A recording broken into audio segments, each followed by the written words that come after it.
Apa itu? Jadi ada 4D Bapak Ibu dan adik-adik semua.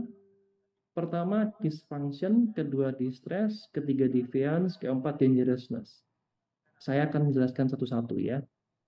Jadi ini konteksnya adalah eh, orang itu ya sedang menghadapi masalah ya, sedang punya masalah.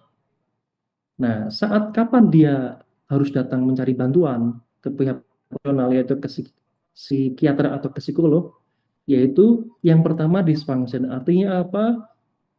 Dikala eh, seseorang itu yang sedang menghadapi masalah, dia menjadi berubah, menjadi mengalami disfungsi dalam kegiatan sehari-harinya dia. Artinya apa? Gini, kita manusia itu menjalani peran fungsi yang berbeda-beda ya, Bapak Ibu ya. Dan itu satu orang bisa banyak peran, banyak fungsinya. Misalkan apa? Fungsi atau peran sebagai anak sekolah, kuliah, bekerja, peran atau fungsi sebagai orang tua, fungsi sebagai anak, fungsi sebagai suami, fungsi sebagai istri seperti itu. Dikala salah satu fungsinya itu sudah menjadi disfungsi atau menjadi tidak tidak benar lagi gitu ya, tidak berjalan dengan baik, artinya itu sebetulnya dia sudah harus datang untuk mencari bantuan. Itu namanya dysfunction. Baru satu aja, satu dysfunction dalam fungsi kesehariannya saja sudah menjadi alarm, apalagi kalau lebih dari satu gitu. Maksud saya gini, misalkan saya kasih contoh ya, saya kasih analogi contohnya. Misalkan ada seorang Gen Z yang putus dari pacarnya gitu ya. Putus dari pacarnya, dia sangat sedih ya. Lalu dia anggaplah masih kuliah gitu. Terus gara-gara dia putus dari pacarnya, sehingga dia tidak bisa kuliah. Dalam artian kuliah nggak semangat lagi, kuliah udah bolos-bolosan gitu ya.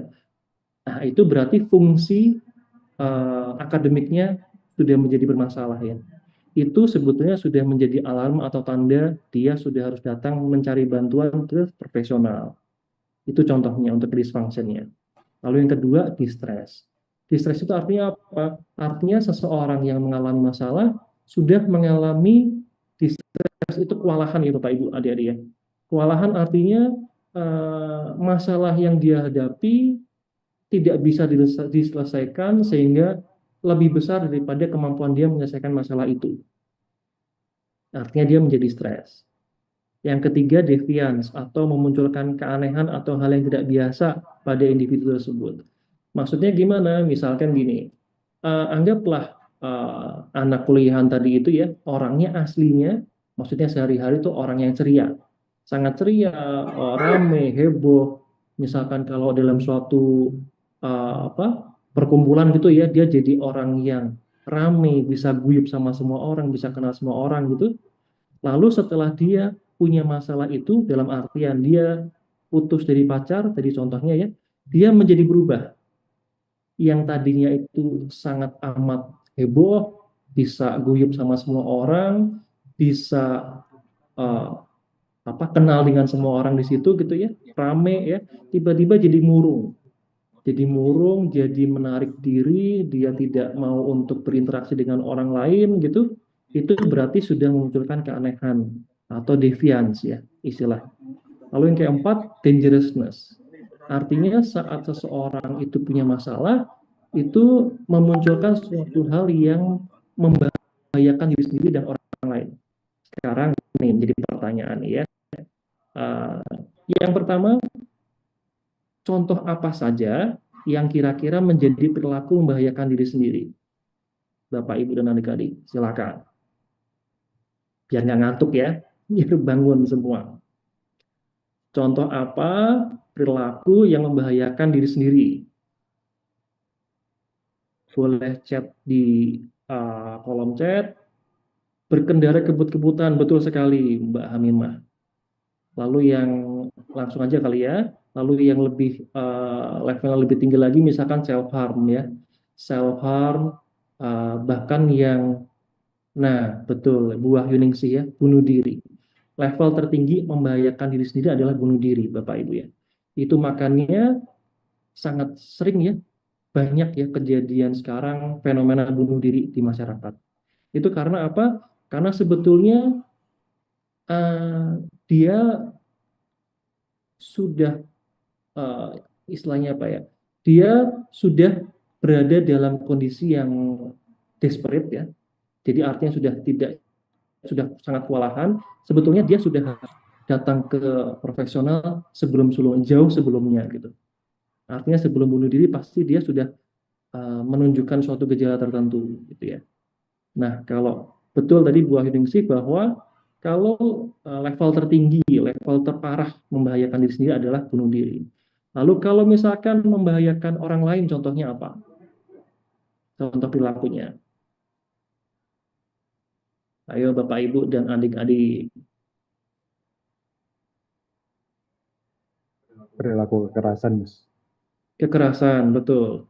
Misalkan abusive ke orang lain ya. Lalu kalau Bapak Ibu dan adik-adik melihat berita ya yang masih hangat-hangat kemarin ya, yang ini ada seorang bapak yang meminta untuk teman dari anaknya itu bersujud dan menggonggong gitu ya. Itu kan jelas itu sangat amat tidak manusiawi dan itu membahayakan juga ya, membahayakan si anak itu. Nggak harus mencelakai tapi membahayakan sisi psikologisnya dia gitu. Bullying, betul Mbak Ulfa Diama, betul sekali. Ini salah satu contoh yang juga sering terjadi di masyarakat ya, bullying, abusive, melakukan kekerasan gitu ya, itu contoh dari perilaku yang membahayakan orang lain. Jadi kalau misalkan di antara kita semua mengalami keempat tanda tadi, kita bilang alarm ya, alarm bahwa kita mengalami keempat D tadi, itu bahwa sudah menjadi tanda bahwa kita harus mencari bantuan ke psikolog atau ke psikiater, mencari bantuan ke profesional. Satu hal yang perlu diperhatikan bahwa tidak semua orang bisa mempunyai kesadaran yang tinggi, gitu ya. Dalam artian gini, memang self awareness itu tiap orang berbeda-beda, Bapak Ibu dan adik-adik. Misalkan orang dengan self awareness yang tinggi, kemungkinan besar dia akan sadar bahwa ada perubahan yang terjadi dalam dirinya dia setelah mengalami kejadian negatif tertentu. Tapi kalau misalkan dia self awareness-nya rendah, bisa jadi dia nggak sadar gitu. Tapi ada kemungkinan besar lingkungan yang menyadari itu. Itu makanya kita harus peka dengan lingkungan, misalkan dalam lingkungan itu kita mendapati teman kita yang yaitu tadi orangnya rame, heboh, guyup gitu ya, kok tiba-tiba murung. Nah, itu coba didekati, coba ditanya lagi kenapa, lagi ada masalah apa gitu-gitu ya. Jadi bisa disadari dari diri sendiri, bisa juga tidak menyadari diri sendiri, tapi orang lain yang menyadari hal itu, sehingga bisa jadi orang lain yang harus memberitahu bahwa kayaknya kamu harus datang deh.